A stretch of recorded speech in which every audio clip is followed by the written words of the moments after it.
아멘.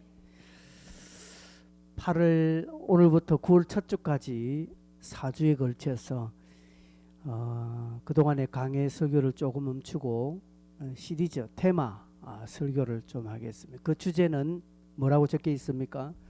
성찰입니다.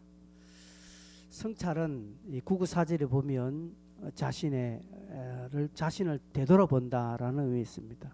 그래서 반성하고 각성하고 회개하는 것을 염두에 두는 것이죠. 지나간 일, 자신이 걸어온 길을 되돌아보면서 살피는 것입니다. 그리고 미래에 반영하는 것입니다. 잘못한 것 있으면 돌이키고 회개하고 또 잘한 것은 계속 하도록 하고 그래야 마음을 새롭게 하는 것이 성찰입니다. 근데 여기서 중요한 포인트는요, 우리는 하나님을 믿는 자들입니다. 그래서 성도의 성찰은 하나님의 눈으로 보고 점검하고 하나님의 시선으로 성찰해야 그게 정확하고 그게 안전합니다. 자신의 눈으로 보면 오류가 발생합니다. 편견도 일어나고요, 또 아집이 남게 됩니다. 그래서 성경적 관점으로 보는 성찰이 필요합니다. 우리는 타 종교의 성찰과는 달라야 합니다. 이 성찰을 가장 잘하는 종교가 불교입니다. 그죠? 성찰이라는 단어를 불교에서 많이 쓰죠. 그 불교인들은 성찰을 아주 큰 주제로 삼습니다. 근데 우리는 그분들과의 성찰은 다릅니다.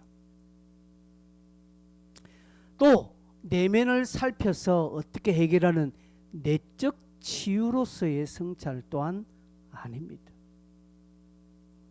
우리의 성찰은 관계를 설정하는 겁니다.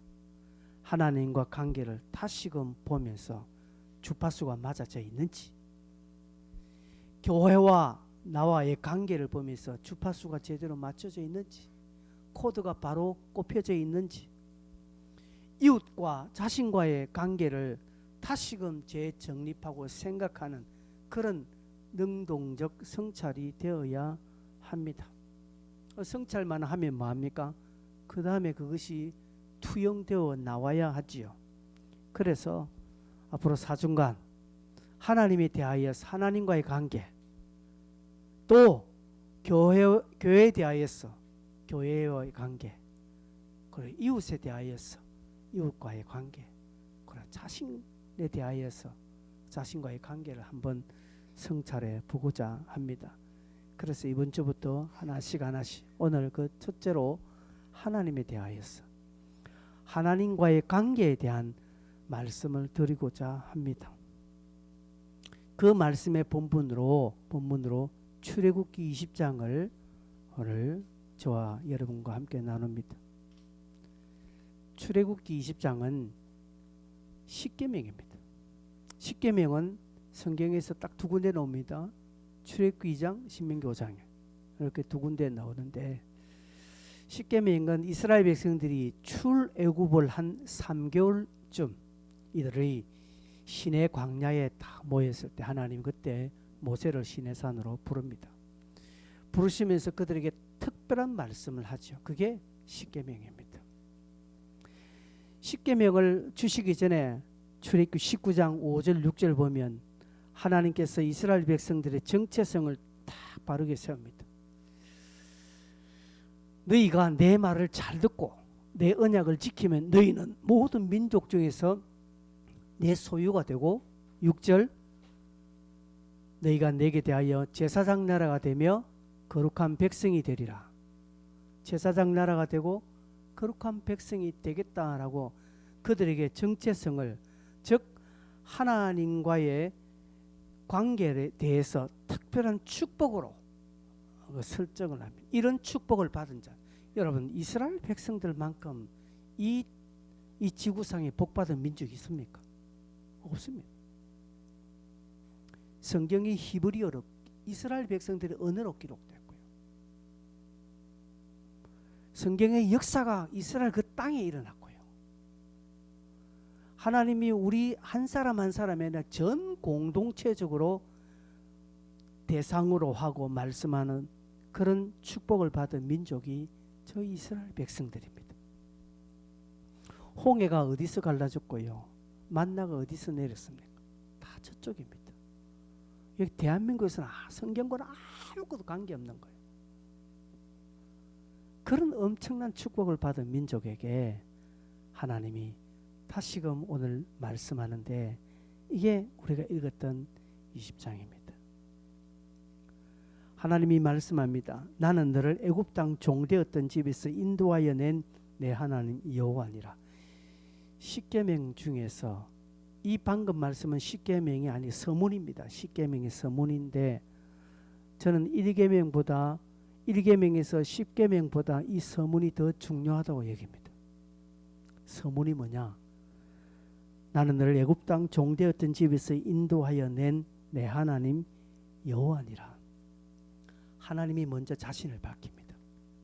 나는 너를 애굽 땅 종되었던 곳에서 인도하여 낸 네 하나님 여호와다라고 합니다. 한마디로 너를 구속한 구속자다, 구원자다라고 말합니다. 이것은 이스라엘 백성과 전혀 상의된 것 아닙니다. 이스라엘 백성들의 동의를 얻은 것도 아닙니다. 이스라엘 백성들이 이해하는 것도 아닙니다. 하나님의 전적인 선포입니다. 믿든지 말든지.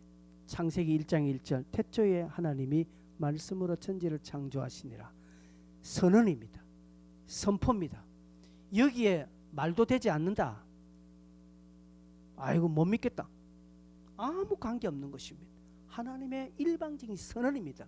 네가 믿으면 복이고 믿지 아니하면 불신적인 진노를 받는 것입니다. 여기에는 하나님이 어떤 타협도 하지 아니하십니다. 십계명의 서문도 마찬가지입니다.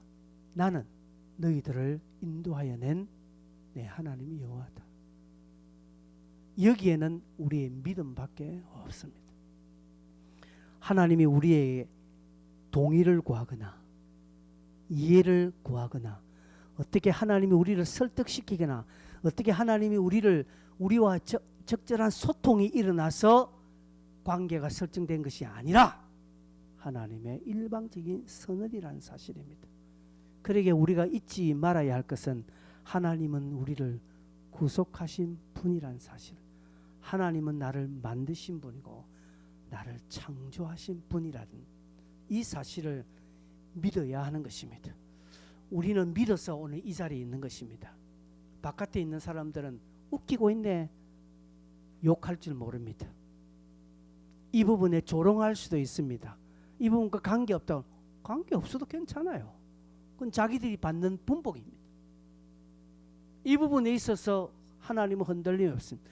우리가 나가서 복음 전도할 때는 마찬가지입니다. 우리는 상대방의 어떤 설득이나 상대방의 어떤 이해, 동의, 전도가 그래 됩니까? 아니요. 전도는 우리의 일방적인 선언입니다. 네가 믿든지 말든지 나는 우리가 할 일 한 것입니다. 하나님 또한 그런 것입니다. 하나님은 오늘 우리를 죄와 사망에서 영원한 지옥 형벌에서 건져내신 분이라는 사실입니다. 이 사실에 여러분이 어떤 이해가 되고 여러분이 어떻게 암묵적인 동의를 하셨습니까? 합리적으로 여러분들이 여기에 고개를 끄덕끄덕 거렸습니까? 없었습니다. 이 사실에 저와 여러분은 믿음으로 반응하는 것입니다. 그래서 구원은 전적인 믿음이라는 사실이죠. 여기에 딴지 달면 믿음은 묘연합니다. 신앙은 자라지 않습니다. 특별히 신앙의 2세들, 모태신앙으로 자란 많은 청소년들, 젊은이들은 이 부분에 헷갈리는 것입니다. 왜 하나님은 일방적으로 그렇게 하냐? 우리 부모가 믿었지 내가 믿냐? 우리 아버지가 목사지 내가 목사냐? 이래서 샀습니다. 그때부터 신앙은 묘연합니다. 여러분의 자녀들이 신앙 안에서 헷갈릴 때는 여기에 다 걸리기 때문에 그렇습니다. 절대 잘하지 않습니다. 그러기에 하나님의 일방적인 선언 앞에 오늘 저와 여러분은 겸허하게 서는 길밖에 없다는 사실. 하나님 누구십니까? 하나님 저와 여러분을 구속하신 분이란 사실입니다. 그 이스라엘을 구속하신 하나님께서 3절에 너는 나 외에는 다른 신들을 네게 두지 말라라고 말합니다. 나 외에는 다른 신들을 두지 말라. 여러분 성경책에 나 외에는 앞에 숫자가 붙어 있죠. 숫자 1 붙어 있죠. 1 밑에 저 주석본 뭐라고 되어 있습니까? 내 앞에. 너는 내 앞에 이런 표현이죠. 더 히브리어 원문으로 더 들어가면 내 얼굴 앞에 이렇게 되어 있습니다. 너는 내 얼굴 앞에 다른 신들을 네게 두지 말라라고 되어 있습니다. 다른 신들을 섬기지 말라라는 것도 아닙니다. 너는 내 얼굴 앞에, 즉 하나님의 얼굴 앞에 다른 아무것도 없어야 한다 이 말입니다. 즉 하나님 얼굴과 우리의 얼굴을 가로막는 아무것도 없어야 된다는 것이죠. 하나님이 딱 보면 우리 얼굴이 보이고 우리가 딱 볼 때 하나님 얼굴이 먼저 딱 보이도록 해라는 것이죠. 다른 우상을 섬기지 말라는 차원이 아닙니다. 하나님은 그런 우상 따위를 섬기지 말라. 하나님 뭔가 겁을 먹어서 하지 마라. 저 사람하고 놀지 말고 내하고 놀자. 하나님이 그렇게 하시는 것이 아니야. 하나님 아예 너와 나 사이에 아무것도 없게 해라. 그렇게 말씀하는 것입니다. 여러 세상에 잡신들이 다 있는데 이신 저신 고무신 집신 있는데 그 가운데 하나님 이 신만 섬기라. 하나님은 그 정도로 그렇게 말씀하는 게 아닙니다. 하나님은 다른 신들을 이렇게 하니까 어떤 신들의 존재를 인정하는데 아니라 다른 것들을 두지 말라는 것이죠. 신이란 게 별거 있습니까? 돈이 신이 될 수 있고, 그렇죠? 사람이 신이 될 수 있습니다. 그래서 아예 이 모든 것들을 하나님 두지 말라라는 것입니다. 잊게 하지 말라는 것이죠. 그 의미를 잘 기억하셔야 합니다. 하나님과 나 사이에 딱 두 사람이 마주 볼 때 아무것도 없어야 된다는 것이죠. 이게 십계명의 첫 계명으로서 가장 핵심적인 원리입니다. 여기에서 우리가 건들리면, 여기에서 우리가 헷갈려 버리면 그 다음 2계명, 3계명, 4계명이 다 헷갈리는 것입니다.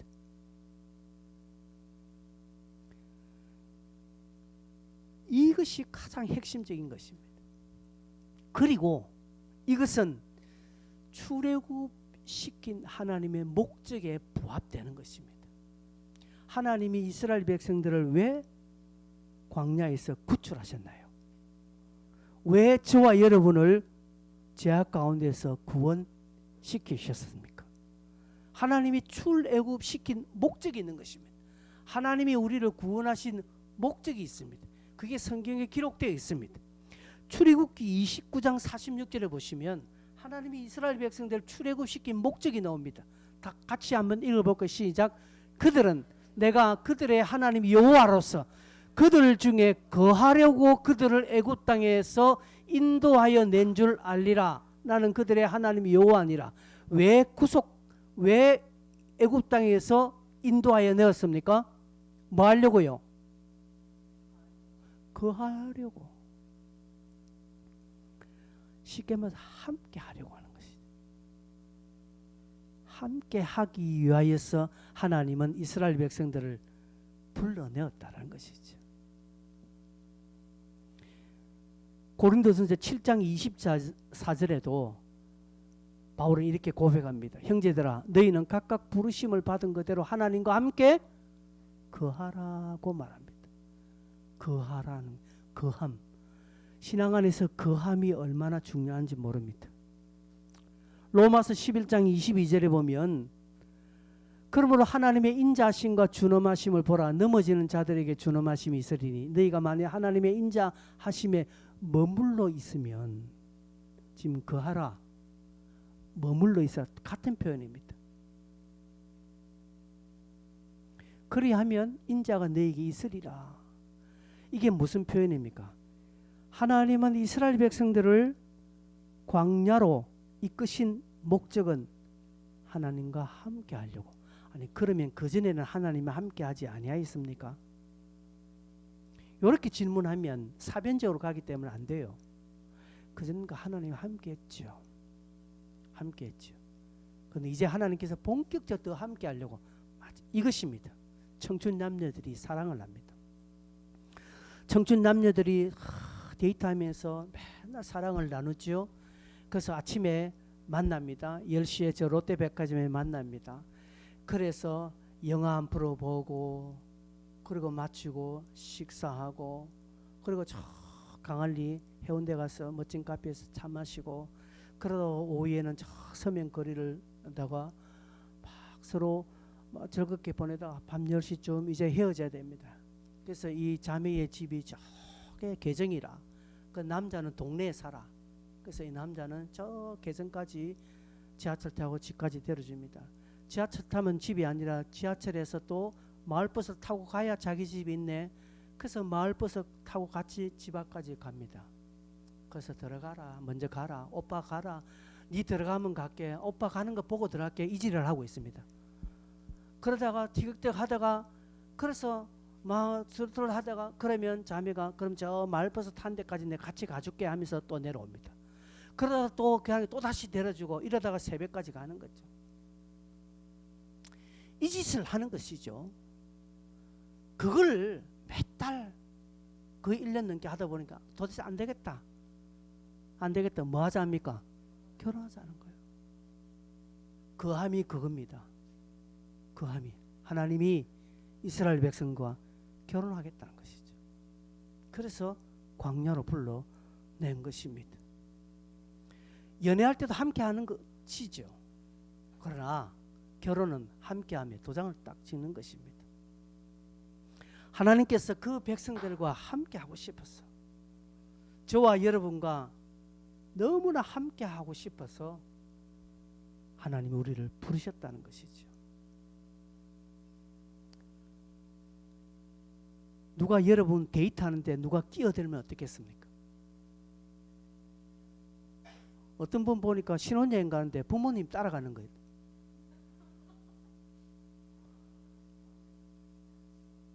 신혼여행 가는데 부모님 따라가는 그 부모도 대단하고 그렇게도 함께 가는 그 부부도 대단한 거예요. 그래서 우리가 따라가는 그 사람 보고 뭐라 합니까? 눈치구덩이라죠. 그걸 왜 따라가요? 여러분 이제 결혼하고 이제 뭔가 또 합치려고 하는데 그 사이에 누가 끼어든다면 그게 되겠습니까? 그래서 하나님께서 뭐라고 합니까? 너와 나 사이에 아무것도 없게 하라 하는 것이 최고 1계명입니다. 그래서 여러분 우리가 쉽게 주변에서 누가 가까운 사람이 있는데 자기 혼자 있으면 찬밥 신세가 되는 거죠. 아이고 내가 무슨 눈치 받으려고 내가 더 하나 하면 그 자리를 떠납니다. 그 떠나주는 게 또 좋고 그 두 사람 데이트하는데 내가 있어봐야 아무런 거 없어요. 예전에는 제가 청년들하고 같이 있기를 좋아했습니다. 근데 어느 순간부터 내가 있는 것이 저들에게는 저주가 되겠구나. 내가 없어지는 게 저들에게 좋겠구나 하는 생각을 합니다. 그래요. 그렇습니다. 우리와 하나님 사이에 아무것도 없어야 됩니다. 그런데 마귀는 이 사이를 끼어듭니다. 어떻게 알고 마귀는 그 사이에 어떻게 하든지 끼어들려고 합니다. 그래서 물질의 문제를 싹 끼어들고요. 건강의 문제로 싹 끼어들고 여러 가지 복잡한 인간관계로 또 직장의 문제로 세상의 어떤 힘과 명예의 다양한 방법으로 하나님과 우리 얼굴 사이에 끼어들려고 합니다. 마귀가 그렇게 하는 줄도 모르고 우리는 그렇게 살면서 사니까 그런 일이 생겼다라고 우리 스스로가 그렇게 치부합니다. 사단이 끼어드는 거예요. 그래서 우리가 이 8월달 이것을 캐치하자는 것이죠. 하나님과 우리 사이에 뭔가 끼어져 있는 것 있다면 이것 제거하는 것이 성찰입니다. 뭔가 우리 자신을 도달해보고 나를 살피면 뭐 할 건데? 여러분, 우리 자신 살피서 뭐 할 거라고요? 내가 뭐 성불하겠습니까? 내가 뭐가 되겠습니까? 아니요. 우리는 죄된 본성을 가지고 있기에 나를 살펴도 나는 더러운 죄인의 존재입니다. 그러나 나를 살피는 것이 아니라 하나님과 나 사이에 뭔가 끼어 있는 것, 이거 지우는 게 나를 살리는 거예요. 하나님과 우리 사이에 뭔가 있다라는 것 있으면 이 8월달 이거 한번 좀 되돌아보는 것입니다. 아, 내가 참 물질이 하나님과 나 사이에 이렇게 가로막았구나. 아, 내 이 못된 이 성향, 이 내 못된 이 불순종하는 이런 마음이 하나님과 나 사이에 이렇게 뽀얗게 뭔가 안개 낀 것처럼 김이 서려졌던 것처럼 그렇게 있었구나. 그것 발견하고 이거 닦아내는 작업을 해야 합니다. 왜요? 하나님은 나와 친밀하게 데이트하고 싶은데, 하나님은 나와 딱 단둘이 딱 서로 보고 뭔가 교제하고 거하고 싶어 하는데 나는 자꾸 딴 거 봐. 여러분, 데이트하는 남녀가 어떻게 데이트합니까? 사랑하는 남녀가 데이트할 때는 어떻게 합니까? 마주 앉아서 하죠. 근데 남녀가 데이트하는데 중간에 테이블이 저렇게 넓으면 그 자리에 안 갑니다. 테이블가 딱 좁은 거. 그리고 이제 딱 서로 마주 보죠. 근데 그렇게 만났는데 서로가 핸드폰 보고 있으면 그 관계는 볼장 다 본 거예요. 요즘 그렇대요. 선 보는데 선 자리에서 카톡으로 서로 대화한다면서요. 왜? 말은 버벅벅던데 말은 못한대요. 뭐 버벅대고 뭐 근데 이 문자로는 버벅댐이 없이 다다다닥 되는 거예요. 그래 한다는 거예요. 시대가 그렇게 변했으니까 모르겠으나 그러나 영적인 원리는 아닙니다. 하나님과 우리 사이에 뭔가 있다면 그것 제거해야 합니다. 왜냐? 하나님은 우리와 결혼했기 때문에 그렇습니다. 하나님 우리와 다 함께 거하고 싶어 하는 그 하나님의 크신 사랑이 우리를 그렇게 인도하였기 때문에 우리는 이것을 한번 점검해 봐야 합니다. 여러분 집에 욕실에서 샤워하고 이렇게 거울 보면 거울에 뭐가 있습니까? 김이 꽉 해져. 그러면 어떻게 하면? 그러면 물을 다시 닦지요. 닦아야 내가 보이는 거예요. 이게 성찰인데 하나님은 안 보고 나만 들여다본다. 이건 성찰 아닙니다. 불교에서는 다른 종교에서는 그렇게 해요. 그럼 우리의 성찰은 그게 아니라 하나님을 자세히 보면, 하나님을 자세히 알면, 하나님을 가까이 하면 내 모습이 보여요. 여러분 우리가 거울 앞에 그렇지 않습니까? 멀리 저 한 10m 거울 보면 잘 안 보여. 그러나 거울 가까이 보면 가면 내가 더 자세히 보이는 것처럼 하나님과 관계가 그렇다라는 것이죠. 그래서 이 8월달 우리의 성찰은 이것입니다. 그래서 하나님과 나 사이에 뭔가 있다면 여러분 과감하게 청산하고 회개하고 하나님만 있게 해야 합니다. 그런데 여러분 한 가지 살펴볼 것은 이스라엘 백성들이 광야 40년 어땠습니까? 과연 하나님과 그들 사이에 아무것도 없었습니까? 아니요. 수두룩 빽빽 있었습니다. 그래서 제가 신명기 지난번 여러분 저녁 기도에 설교할 때 이스라엘 백성들의 8대 죄악이 있었다고 했습니다. 광야에서 이스라엘 백성 8대 죄악 첫 번째 뭐라고요? 탐심, 그 다음 원망, 그 다음에 불평, 그 다음에 지도자를 대적하는 거, 그 다음 음행, 그 다음 당 짓는 거, 그 다음에 안식일을 어기는 거. 그렇죠? 이런 뭐 그것밖에 없었겠습니까? 이들이 뭐 8대 8가지밖에 없었겠습니까? 많았습니다. 이들은 그렇게 하나님을 따랐는데 근데 하나님은 이스라엘 백성들과의 그 관계에 대하여 좋은 것을 하나님은 기억하고 계십니다. 그게 어디 나오냐? 예레미야 2장 2절에 나옵니다. 예레미야 2장 2절 보면 이렇게 설명하고 있습니다. 예레미야에게 하나님 예레미야에게 말씀합니다. 가서 예루살렘의 귀에 외칠지니라. 여호와께서 이같이 말씀하시기를 내가 너를 위하여 네 청년의 때의 인애와 네 신혼의 때의 사랑을 기억하노니라고 되어 있습니다. 하나님이 예레미야에게 말합니다. 가서 너희 백성들에게 이야기해라. 내가 너희들 그 청년의 때의 그 인애 또 신혼 때의 사랑을 기억한다. 언제요?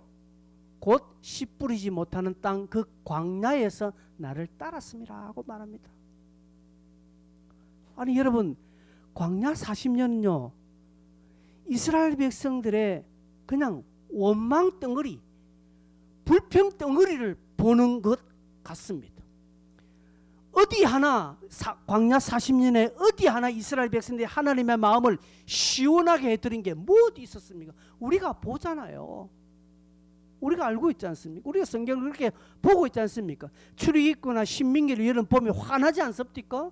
이스라엘 백성이 이렇게 만나를 주고 매출하게 주도 또 무릎다고 투덜투덜 거리는 이 인간들,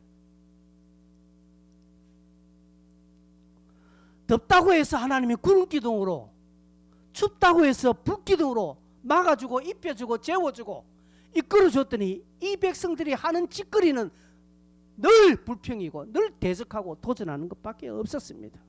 그런데 하나님이 뭘 보셨는지 예레미야 2장에 내가 너희들의 청년의 때의 인애를 신혼 때의 그 사랑을 기억한다. 언제? 광야에서 너희들은 나를 따랐다. 아니요, 성경에서 우리가 보니까 이스라엘 백성들이 하나님을 따른 거 없었어요.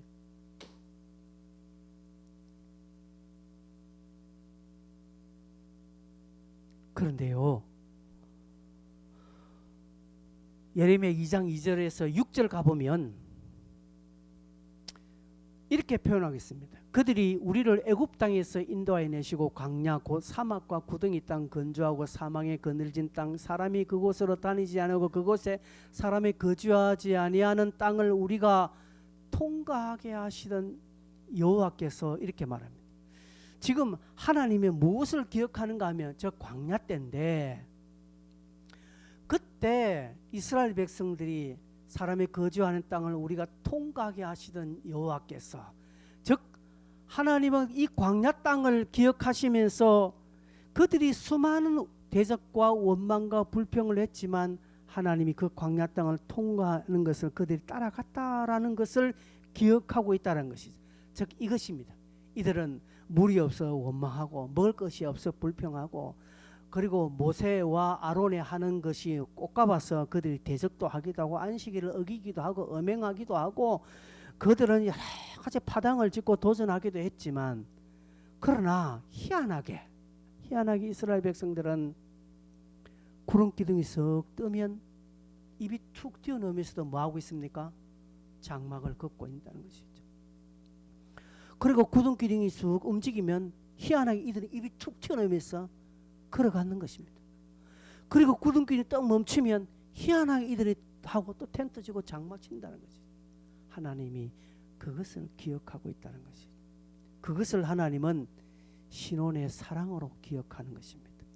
청년 때의 인애로 하나님은 인정해 주시고 기억하고 계신다는 사실입니다. 여러분이 불평하고 투덜투덜거리면서 하나님 앞에 충성하고 봉사하는 것, 하나님 그거 기억하시는 것입니다.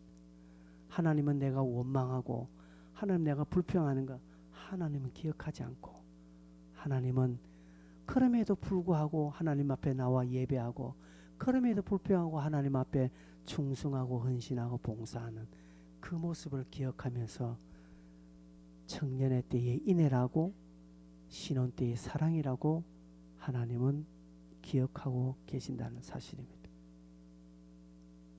그러기에 여러분 투덜투덜거리면서 하는 것이 은혜입니다.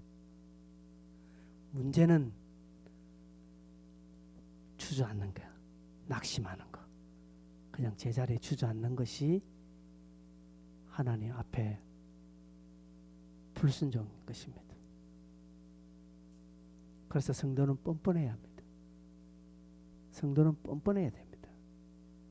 우리는 이미 예수 믿을 때부터 아예 예수에게 우리의 모든 죄를 전가시켜 버렸잖아요. 내 안에 있는 모든 죄를 예수님께 전가시켰잖아요. 그 짐을 예수님이 대신 졌잖아요. 내가 어떻게 예수님을 저렇게 십자가에 못 박히게 할 수 없다. 나는 내 죄짐을 주님 앞에 드릴 수 없어. 그렇게 하면 지옥 가는 겁니다. 이미 우리가 예수 믿을 때부터 이미 나쁜 사람이 되어버렸어요. 어떤 나쁜 사람요? 내 있는 죄란 죄, 앞으로 미래에 지을 죄까지 다 주님 앞에 그냥 모조리 드리는 것입니다. 이런 나쁜 놈들이 여러분과 저입니다.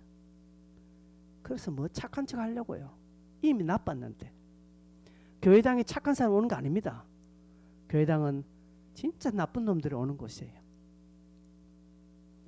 그리고 이왕 더 나빠지는 것은 투덜투덜해도 하나님은 내 투덜투덜 거리는 모습보다는 전에 뭐 하나 조금 잘한 거 하나님 그걸 기억하시면서 그래 네가 전에 그거 한 거 전에 그때 네가 한 거 전에 네가 예배 드릴 때 울 거 전에 네가 어려울 때 그렇게 헌금한 거 전에 네가 힘들고 어려울 때 그거 네가 한 거 내가 그거 기억한다는 것이죠. 근데 우리는요 못한 거 기억하는 거예요. 그 못한 것 때문에 내 스스로가 넘어져요. 못한 것 때문에 내 스스로를 하면서 내 같은 게 구원받겠나 이렇게 하는 거예요. 아니라는 사실입니다. 하나님은 저와 여러분과 함께 그거 하려고. 하나님 우리와 함께 하려고. 아무리 못된 짓에도 자식은 부모 앞에 자식입니다. 하나님 우리를 그렇게 품어주신다는 사실이죠. 하나님은 아십니다. 우리가 원망하는 거 알아요. 불순종하는 거 알아요. 우리가 완악함을 하나님은 아십니다. 그러나 오늘 이 말씀을 우리에게 주시면서 하나님이 요구하시는 것은 너 나와 함께 교제하자는 것이죠. 나와 함께 사귀자는 것이죠. 근데 네 앞에 있는 그거 좀 지워서 내 볼 때 늘 보니까 돈이 먼저 있더라. 너 직장이 있더라. 너 사람이 있더라. 네 감정이 있더라. 너 앞에 항상 다른 것들이 있더라. 그거 좀 치웠으면 좋겠다라고 말씀하고 계신다는 사실입니다.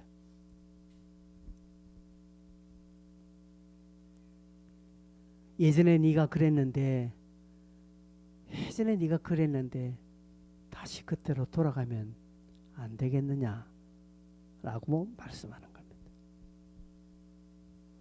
요즘 전에 우리는 다 한가닥 했습니다.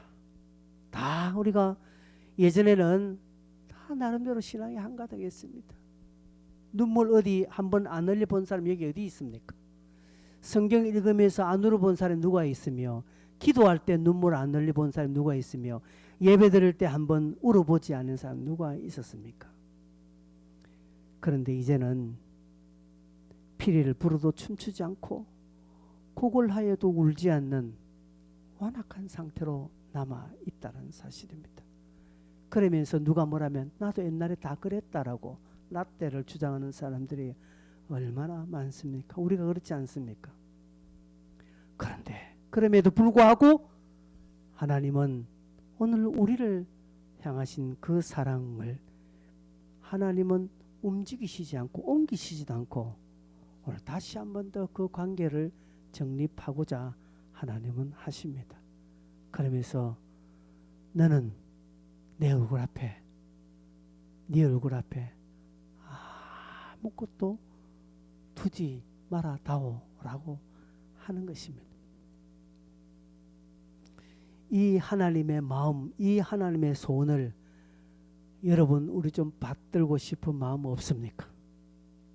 하나님이 그렇게 간절하게 소원하는 것입니다. 하나님과 우리 사이에 아무것도 없는 것.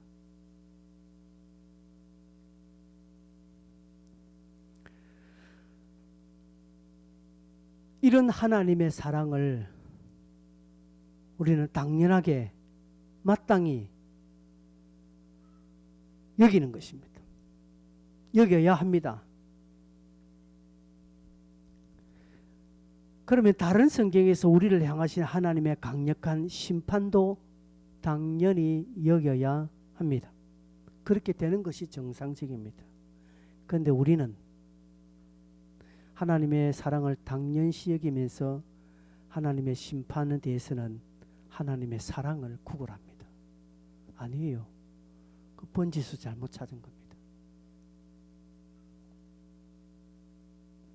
그것도 당연하게 여기고 그 앞에 순종할 수 있어야 합니다. 그래서 조금만 잘못하면, 조금만 지적질하면 픽 삐끼고 교회 나가고 다른 교회를 가버립니다. 그럴 때는 또 사랑을 운운합니다. 그러나 진짜 정작 하나님의 큰 사랑이 와서 그 사랑의 요구를 하시는 하나님 앞에 사랑으로 반응하지 않습니다. 성도 여러분, 우리가 8월 한 달 성찰을 하자라고 하는데 여러분 큰 거 아닙니다. 큰 거 아니고 오늘 메시지는 딱 하나. 하나님은 우리와 함께 거하려고, 우리와 함께 교제하려고, 우리와 함께 데이트하려고 우리를 부르셨는데, 데이트하려고 부르는데 내가 딴 놈 데리고 가는 것 데이트가 아니잖아요. 1대1로 데이트하려고 했는데 내가 다른 것 데려가면 데이트가 되나요? 하나님 그거 하지 말라는 것이죠. 그거 하지 말고 하나님과 교제하자는 거예요. 이것을 하나님은 기억하십니다. 이것이 신혼의 사랑이고 청년 때의 인애입니다. 이 한 달, 아니 이 한 달이 아니라 이번 한 주만이라도 이 하나님의 사랑 안에 가는 저와 여러분, 그분과 함께 신혼의 기쁨을 누리는 우리의 믿음, 우리의 한 주간 삶이 되시기를 바랍니다. 찬송 함께 하겠습니다.